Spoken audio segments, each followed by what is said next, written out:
We have planes that patrol the borders of this country 24 hours, 7 days a week. Beyond the speed of sound, we have planes flying.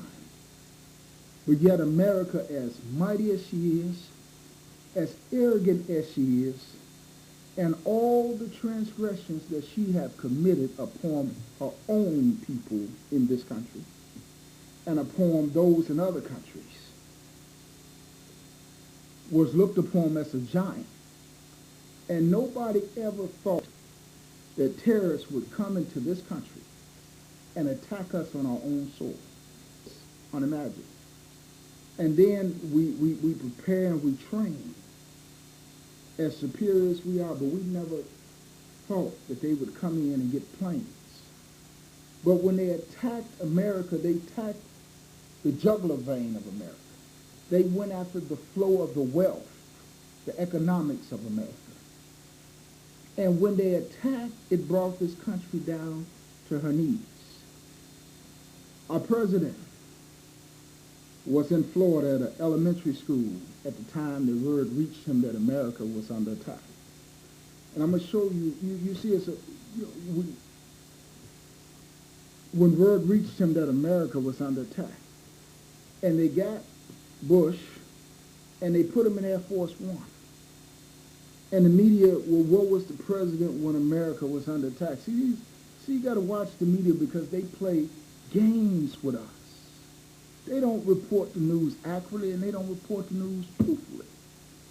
On 9/11, when word reached the president that America was under attack by some form of terrorists, they got the president and they put him in Air Force One, and he was running the country from the air. And what happened, he had a military escort, and you had a military plane that's equipped to come and fuel the Air Force One in midair as well as the military planes. So the media played this game. Where was Bush? Why was he at the White House? He was running the country from the air, and the media knows this. Those that report the news know that the Air Force One is equipped, if this country is under attack, to put the president in the air with a full military escort and the capability to survive for days, weeks, and months, if need be, in the air. And they can refuel that plane. Dick Cheney, the vice president, was at the White House, and they got him, and they took him in underground bunkers to secure quarters. But see, we watch the news media, and this is why you got to watch this, because the news media, what was Bush, who was running the country, and this and that, they know these things, but they play games with the way they report the news to us. And they haven't reported to us the devastating effects of 9/11, because it crippled this nation. It crippled the world. And what they did was they went after the jugular vein of America.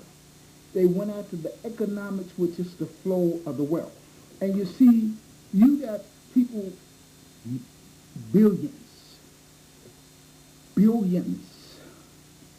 and trillions of dollars across this country was lost economically as a result of 9/11 in the business world. You had billions and billions of economic dollars lost.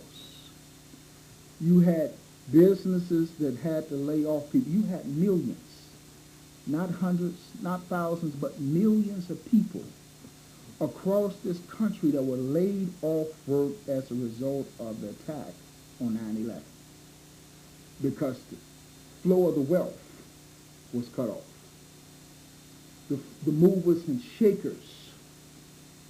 And you see, the attack is not about oil wells, this and that. The attack, what happened is the flow of wealth was consequently folks that had good jobs and thought they had secure jobs lost their jobs. And people went in unemployment. Well, what's your point in all this? It changed the complexity of things, the way business was done as a result of the attack on 9/11. It created a whole new economy, because now America is at this panic attack, worrying about another attack. And you must understand, I'm sure somewhere down the road there'll be another attack here or somewhere. But these attacks that we experience in America goes on on a regular basis in other countries. And we just never experienced a true terrorist attack like that on our American soil by foreign entities to that magnitude.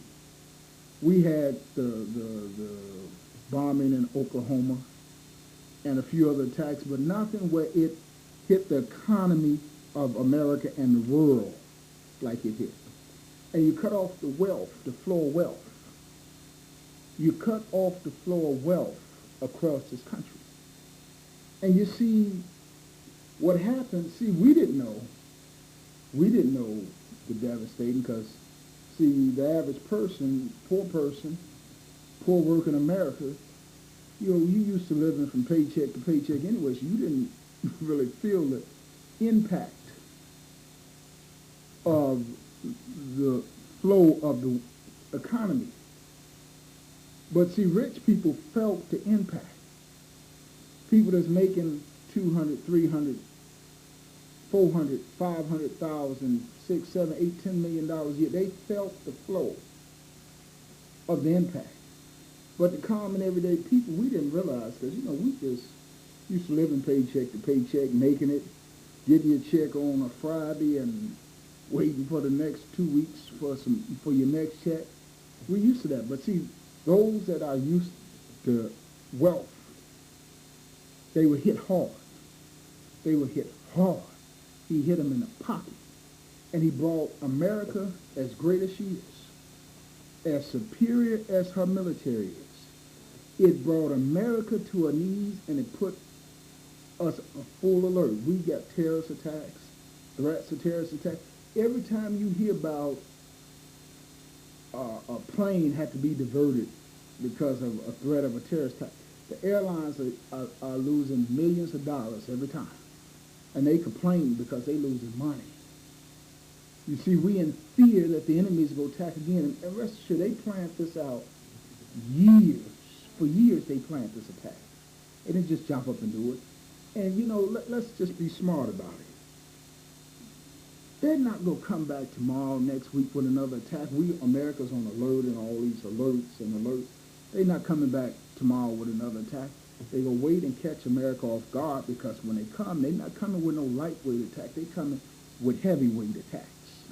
And you see, what has happened, the impact hit the economic nerve of America and the world. And it cut off the flow of the wealth to the rich and those that are in power. And this is what is happening in our inner city communities. When you cut off the wealth and the flow of the wealth, or you divert it in other areas other than to our inner city communities, you have deteriorating communities. You have homelessness. You have gangs and you have drug problems. When you cut off or limit the flow of wealth into a certain area. And as we look back and see the devastating effect that 9/11 has caused on our economy in America, we see that hundreds and thousands and billions of dollars was lost as a result of the attack on 9/11. People that had good paying jobs were laid off their jobs and drawing unemployment, and all of a sudden they were the working class and some the middle class that became the poor. Yet in America, we are being told that there is no dollars available to address the needs of our inner city communities.